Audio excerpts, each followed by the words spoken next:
ফেরাউনে ডাক দিছে, আসিয়া কিছে? তুমি তো মায়া কইরা কইরা আনছো ফালতায়, কিন্তু আমি তো মায়া কইরা একটু খুলন ইসলাম চাইছিলাম, একটা আদর দিমু ছোট বাচ্চা। আদর তো লইছেই না, আটটা বাইর করে এমন কষাই একটা চর মারছে আমার গালো। আসিয়া কইতেছেন, তুমি যে কিতা হইলা আর কেমনে বাসা হইছো আমার বুঝে আয় না। তার তোর আসেনি, শুধু মানুষ আত লালারালি করছে মনে হয়, তোমার গালো লাগছে, তুমি কও চোর। ফেরাউন আসিয়া চরটা আমি খাইছি, বুঝছে মাতিস, চরটা আমি খাইছি, আমি বুঝি। এটা বুঝছে না, না বুঝছে মারছে, 100% চরটা আমারে বুঝছে মারছে, এখনো জ্বলতেছে আমার। আসি এখন না না বুঝছে না, ফেরাউন ওখানে না বুঝছা, এখন বুঝছে না, না বুঝছে এটা বুঝতো কেমনে? হয়তো এক কাম করো, পরীক্ষা করে লাই, আগুন এখানে রাখো আর স্বর্ণের টুকরা এখানে রাখো।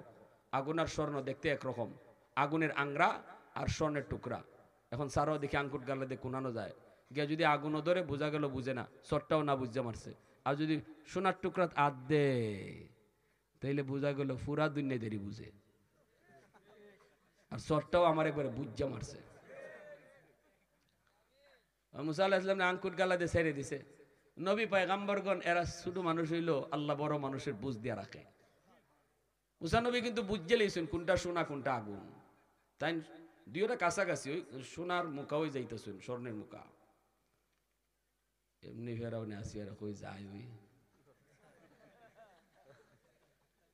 যায় দাঁড়ো গেছেন গিয়া গিয়া স্বর্ণের টুকরা আদ্দে লাইতে, এমনি আল্লাহ জিব্রাইল দেখো, জিব্রাইল আমার মুসাতে ফেস লাগাই দিতেছে, 8টা দিতেছে এবার স্বর্ণ, তুমি অদৃশ্য থেকে 8টা আগুনে দিয়া দিও, কারণ ফেরাউনের সাথে আমি আল্লাহর কুদরতের খেলা খালি শুরু হইছে, এখানে শেষ দিলে হইতো না, ঠিক না নি?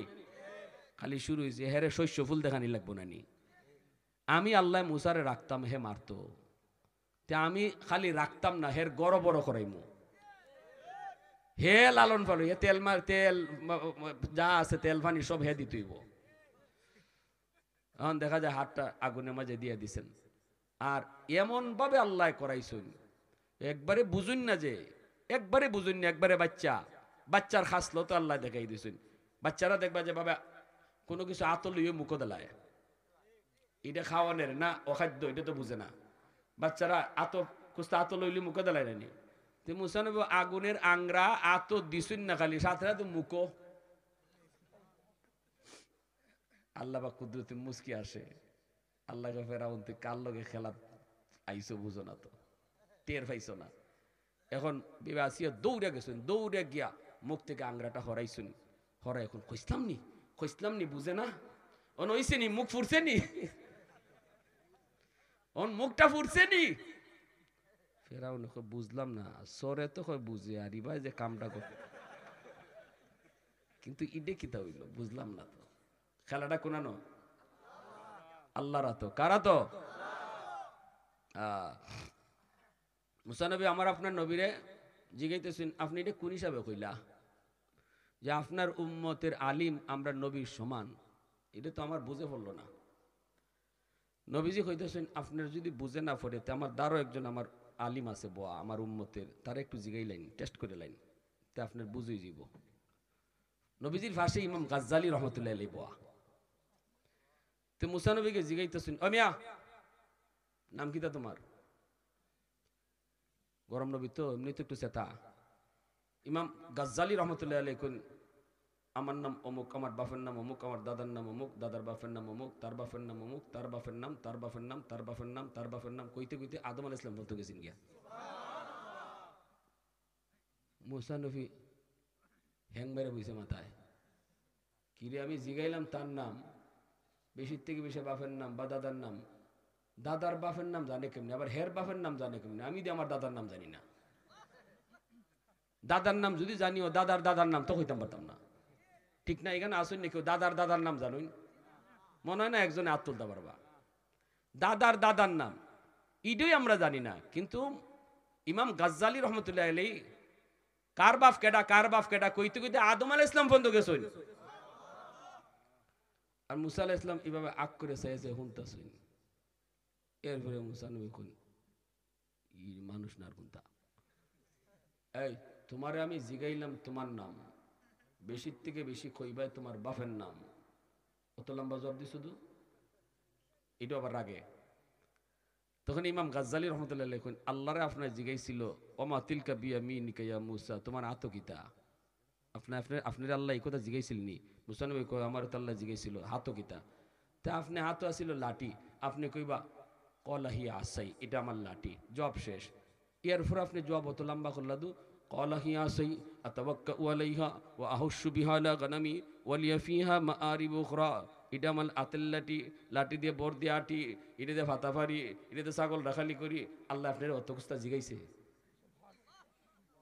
আল্লাহ তো আপনার এই লাঠি দিয়ে কিতা করুন এটা কইছে না, জিগাইছেন আল্লাহ আত কিতা, আপনি কইতা লাঠি, লম্বা জব ওই গানো কেন লাগিয়ে দিসলা? মুসা আলাইহিস সালাম করি বাপরে। তখন মুসা আলাইহিস সালাম, আরে আসলে আমি আমার মাশুকের সাথে একটু কথা বলার সুযোগ পাইছি, এই সুযোগটারে সুবর্ণ সুযোগ মনে করে একটু লম্বা জবাব দিছি।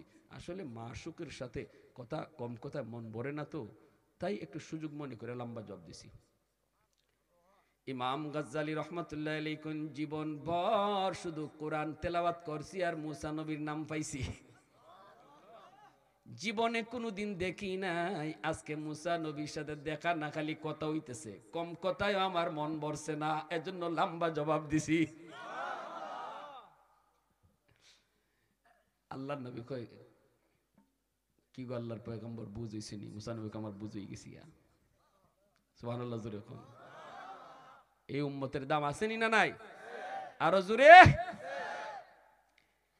এজন্য আমার ভাইরা বন্ধুরা বলতেছিলাম, যুবক এই আল্লাহর গোলাম কিয়ামতের ময়দানেও দেখা যাবে আল্লাহ পাক রব্বুল আলামিন, কোন কথাতে গেছিলাম মনে আছে?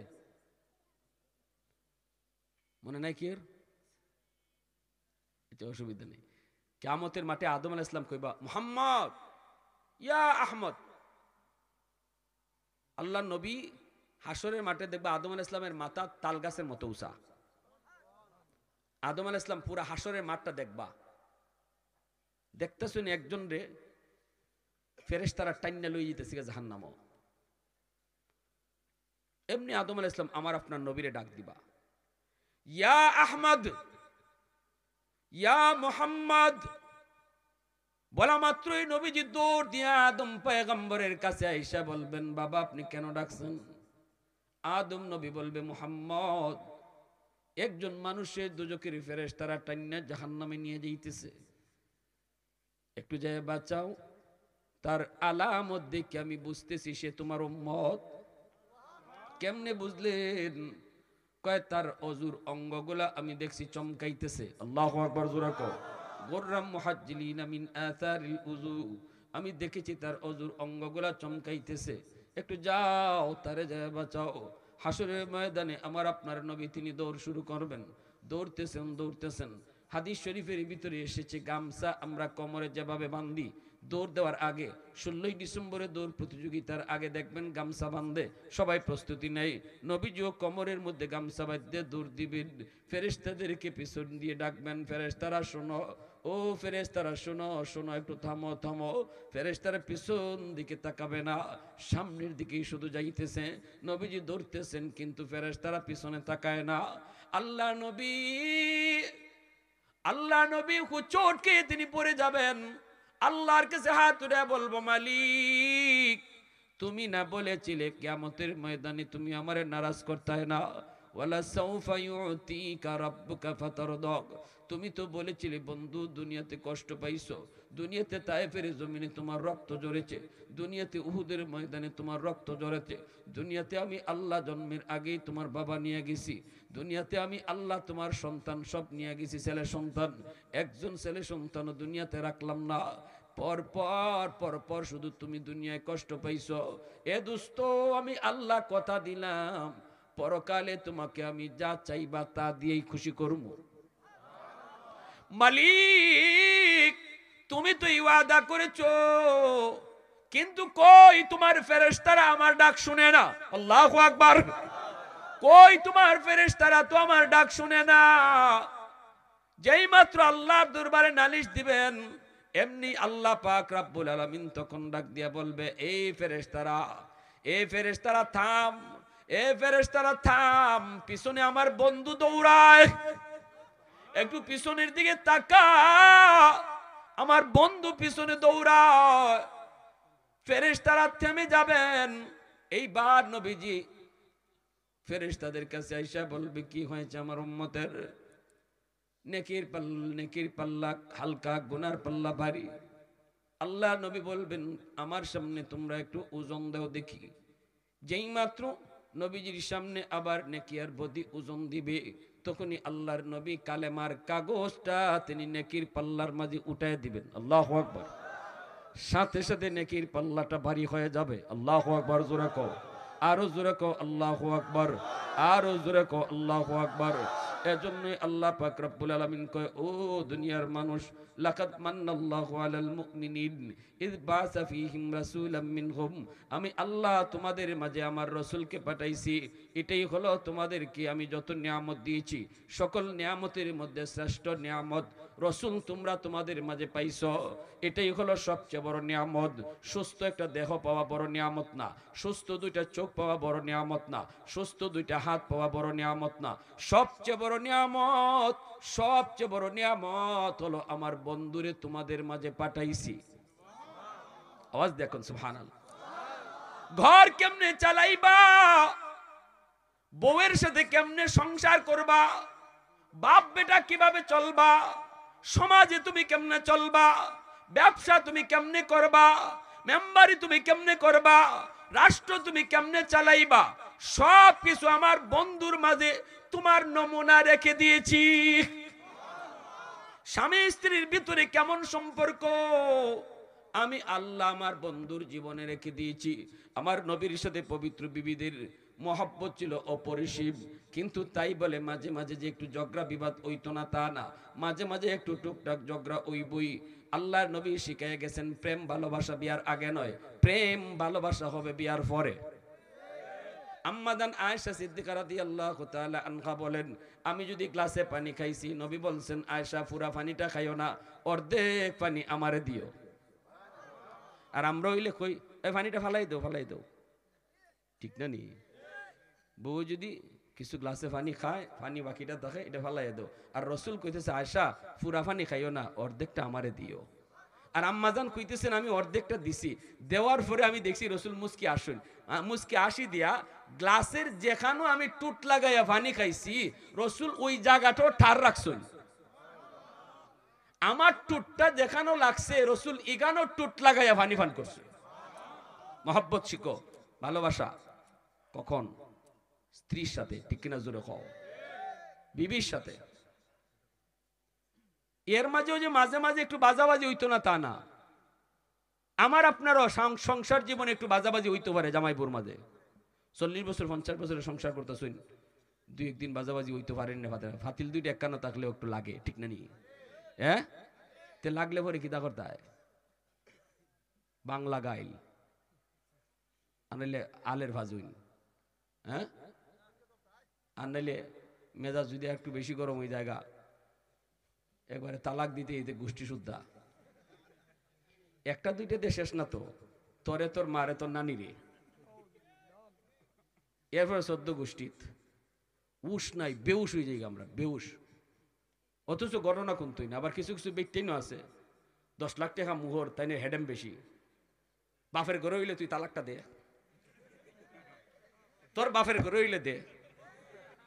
উঞ্চনি বেটির মা, বেটির ভাবারটা গুনানো 12 লাখ টাকা কাবিন, মা মা মা। আমার জানা মতে 10 লাখ 20 লাখ কাবিনে বিয়া আটকাইছে না। যদি বাঙ্গে গেছি গিয়া 50 লাখ না 1 কোটি, ইটা বেটায় দেখছে না, মাইরা বুঝি একবারে 14 গোষ্ঠী সুদা, ঠিক কিনা জোরে কও। আর বিয়া যত তার টিকছে গিয়া দেখবা একবারে মোহর নাই, ওই ফাতেমি মোহর, সুন্নতি বিয়া। ইতা বিয়ার মাঝে বরকত বেশি। এজন্য বেশি মোহর দেওয়ার ট্রেডিশন বাদ দাও। আর দিত না কার লাগি কন্যার বাপে 12 লাখ টাকা দিব, তুই আমি নু মোটরসাইকেল লইছি ভাল সার, ঠিক না নি? এমনি খাইছি না, এমনি জামাইর বাপ এখন না, ইটা পারেনি, ইটা পারে না, এটা আমরা চাই না, আমরা এটা আদতই না। তখনের যুগের ফুলাবান তো একটু সাইকেল দৌড়াইতে চাইবো আর কি। আর ওই গড়টা যে গড়টা থাকবো এটা তো আপনার ফুরিই থাকবো, একটু ওই সুফা টুফা দিলে আর একটু একটু সুন্দর লাগে আর কি। যে ভালংটা থাকবো এটা তো আপনার ফুরিই থাকবো। ওই হুনমাত ফইলা তাই না একবারে সাধু, ইয়া আল্লাহ ইটা পারে না, ইটা পারে না, এটা আমরা নাই, আমরা গোষ্ঠী তুই নেই ইটা। এরপরে লইতে লইতে হগল তুই লইতেছ কন্যার ব্যাপারে কারোতে 15 লাখ বইমু তো সত্যি গোষ্ঠী শুদ্ধ লয়ে যাইমু, ঠিক না নি? এই চলছে আমরা বিয়া শাদিত কারবার। আল্লাহ রসুল শিখাই গেছেন। কইতাম না একটা ঘটনা, আম্মাদান আয়েশা সিদ্দিকা রাদিয়াল্লাহু তাআলার সাথে রসুলের একটু বাজাবাজি হয়ে গেছি গা, ওই তো পারে একটু বাজাবাজি। রসুল কইতেছে আয়েশা তুমি রাইট না, রং করছো, আমি রাইট। আম্মা জান বলতেছেন আমি রাইট, রসুল বলতেছেন আমি রাইট। তাহলে বোঝা গেল স্বামী স্ত্রীর ভিতরে একটু মাঝে মাঝে মান অভিমান হইতে পারে, একটু মান অভিমান হইতে পারে। এই মান অভিমানটারে তোমরা প্রেমিক আর প্রেমিকার মধ্যে যেই মান অভিমান, এই মান অভিমান মনে করবা। স্বামী স্ত্রীর ভিতরে মান অভিমান হইতেই পারে, এটারে মান্য নিবা, কারণ সে শুধু আমার বউ না, সে আমার প্রেমিকাও, ঠিক না? বাবারে প্রেমিকায় যদি গাইলো দেলায় তখন মজা লাগে, আসি মারো। কিন্তু আল্লাহ বউরে খালি বউ মনে করতায় না, মনে রাখবাই সে তোমার প্রেমিকা। আর প্রেমিকা যদি ভাবো তাহলে দুইটা কথা যদি খইয়া রলায় অথবা একটু রাগ গোসা কইরালায়, এটা হজম করতে পারবাই, ঠিক না নি? আর যদি মনে করো আমার ঘরে খামের বেটি নাই, আনছি একজন, তে তো খাম হইছই, তে তো 19 থেকে 20 হইলই ভাজুন, আলের ভাজুন। আল্লাহ রাসূল সাল্লাল্লাহু আলাইহি ওয়াসাল্লাম বলতেছে আয়েশা তুমি রাইট না, রাইট আমি। আম্মাজান কয় আমি রাইট। নবীজি বলতেছে আয়েশা তাহলে বিচারক ডাকি, একজন বিচারক। আম্মাজান বলে ঠিক আছে আপনি বিচারক ডাকেন। একটু মাথাটা একটু গরম হয়েছি আম্মাজানের, ঠিক আছে বিচারক ডাকেন। এবার আল্লাহ নবী বলতেছেন তাহলে আচ্ছা আমি একটা প্রশ্ন করি, জবাব দিতে পারবানি? আলিমুল আমার জবাব দিন না। আবু বকর সিদ্দিক রাদিয়াল্লাহু তাআলা আনহুর সাথে নবীজির আত্মীয়তার সম্পর্ক কিতা? নাই মার থেকে দামান কেডা?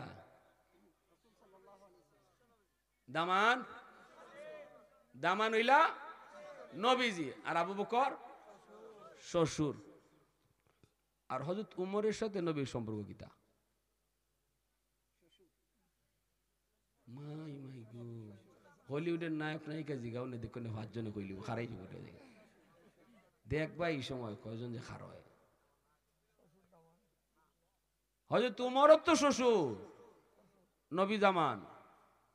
আবু বকরও শ্বশুর, উমরও শ্বশুর, আর নবী কেন ভাই? এটা ইসলামের বেসিক নলেজ, প্রাথমিক জ্ঞান। আমি আপনার মুফতি সাহেব হইতে কই নাই তো, মাদ্রাসাত ভর্তি মুফাসসির হইতে কই না, কিন্তু এই জ্ঞানটা জানা থাকা তো মুসলমান হিসেবে দরকার।